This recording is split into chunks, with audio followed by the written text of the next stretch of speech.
Do you want to go downstairs? Yeah, yeah. Before we go downstairs, Ian, can you touch that window with your left hand, the one that's just next to you? Now put your hand there. Does that feel colder in that corner? It does, yeah, it does. It does feel colder. Move your hand back a bit so we can get this back towards away. So the red is cold, Kieran? Yeah, that's kind of...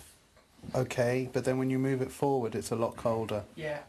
Yeah, that red indicates cold, and one of the accounts from this area is a sudden drop in temperature. Okay, shall we go downstairs? This passive start did comfort us, with the sensory perceptions that you would expect from a building that has housed families for 2 centuries. But would this harmony still exist out on the corridor? Before we get any further, I'm really conscious of a female presence at the top of this stair. She's sitting she's sitting right at the top step. A young girl, late teens, possibly very early 20s. And she's crying. I mean, she's not just, sniffling. She's absolutely racked with pain. She's absolutely crying her heart out. It's over the loss of a child, the death of a child, or a child being taken away in some way, shape or form from her. Can you get a name with this girl? This might be Emily. Emily. Okay. Emily, something like that. Okay. But she's specifically saying childbirth now, and she's showing me, it's the blood and gore, which I guess is therefore the loss of the child was in childbirth. So it wasn't born then, died later. So it's actually childbirth. But it's definitely that you're getting through that the child died. At the moment, all she's talking about is the child. So I mean, whether she died or not, I don't know. But it's just the child and her primary concern is the child. And also, what she's saying to me here is, it's almost like she's looking for the child. One of these longing hauntings where they're longing for something. So sometimes they're longing for the lost love. So they're longing for. She's longing for this child. She seems to have stopped in time, which suggests to me that she probably died as well at the same time. But why there's this separation is interesting. For me, my spiritual angle, I would say that the child never actually took possession, the soul never took possession of the body, therefore the child was never, if you like, complete. Right. That's why she's looking for something that she can't find until she herself crosses. Her. Oh, that's so sad. So she'll never find the child here. Is she grounded here? Yeah, definitely. Will we be able to help her? Hopefully, yes. I will do my best. I'll do everything I can to help her. That'd be great. Where do you want to go now? Up here, I think. Up that way. Intrigued by David's sensing of a mother and a child, we decide to see what else we would pick up and decide to stay upstairs a little longer, moving into the crystal room, which apparently holds an aura of intense oppression. So has it come clearer in this room? Yeah, it does. It does become clear in this room. I've got, I don't think it's this bed, but there's this scenario of this young girl lying in bed in this room, giving birth to be honest, what is not even a fully formed child. It's not a fully formed child at all. The date they're impressing on me, one of the strongest dates they give me is 1912, so there's some significance in 1912. What are you saying to me? That could be when this actually happened, when she was giving birth. Yeah. There's an older woman in this room as well, and she's a very stern, authoritative figure, and she's chastising this child who's been caught by a man who's forced himself on her, really. And she didn't know what to do. I actually feel quite emotional about it, because this poor child has died as a consequence of one man's lust. And I actually feel very angry about it, to be honest. Do we know who this man was? Was he connected to the house, or is he just somebody in the nearby area? He seems connected to the house that she's had a dalliance with. She's a young girl, a pretty young girl.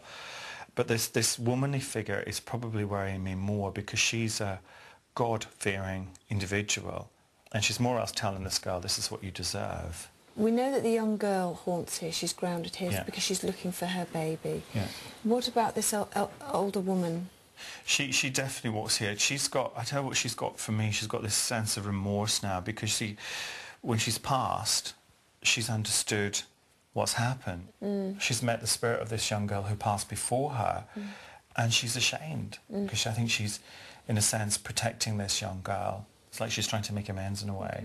But you definitely feel that this is the room where it would have happened.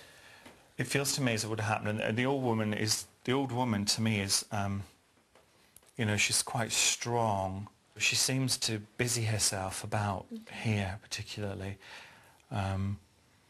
She will go downstairs, and I think she does go downstairs, but there's a section just over there where she won't go. She's saying she won't go over there. And she's using these exact words: that's his territory. Who's she talking about? All she said is that's his territory. Do you know where she means? I know, yeah, she means to the left of here, down, just over there. Do you want to go there? I think we better. Come on then. This is a room that has undoubtedly witnessed at least one childbirth. But we were more worried by our second direct reference to an unsavoury character, with both of our psychics sensing an evil male who may have violated a former female occupant. Available records may be unable to substantiate which of these portrayals may be correct, but we do appear to be making progress and feeling that more activity exists on the lower levels. We move down into the dining room. It feels enclosed in here. To me, it feels busy. This is this man again, the one we've just met upstairs, and the older lady. They're here now, both of them, and they're coming towards me. Are they aware of us all here? They're very aware Can you that see we've them? met. Yeah, I can see them. I can see. Now she's presenting fine. She's presenting physically fine. He's presenting kind of skeletal and almost kind of half gone, you know. Oh God. He's trying to say to me, I'm buried nearby here. I'm buried close by here. Right. There's an elaborate grave nearby, and that's where he's buried. So the gravestone is very elaborate, and it's very easy to find. It's what he's saying. And it's something, his name is something R. Yeah, it's like Randolph or Rupert or, you know, there's that kind of name. I just want to get to this woman. She's a little bit tricky. She's a bit fussy about who she likes and who she dislikes. If she takes a dislike to you, she will not have you, and the word she uses is "in my house." She's a door slammer. She's a noisemaker. She makes things, you know, the temperature drop. Right. She's a real old-fashioned. She's actually using the words real old-fashioned haunting. But that could be anywhere in the house. Yeah, absolutely anywhere in the house, because she would just want them out. Yeah. She'd want them out. You Is know. there anybody that you can ask her now in your mind's eye? Is she happy with us here? She's fine with us. No, she seems absolutely fine with us. Yeah, but we want her to slam doors. Yeah, we do. We do. I mean, I think she might oblige on that front, I have to say. I don't think she'll stay completely silent, because she's a bit of a show-off, and there is a touch of theatre somewhere here as well. A touch of performance about her in particular, and I'm picking up one other. There's a woman with her who's helping her. She's kind of like, she's got like a maid. She's doing, you know, someone who would have done her hair, helped her along. There's this touch of play with them. I've got the name Catherine as well. Okay. Catherine's very strong. Would that be with the older lady or the lady that's with her? The lady who's with her. The lady that's with her. Once more we have a homely base that appears rife with unwelcoming spiritual inhabitants. But with a full night's work still ahead of us, would any more torment await us? And through what means would it manifest at the Manor House in Petty France?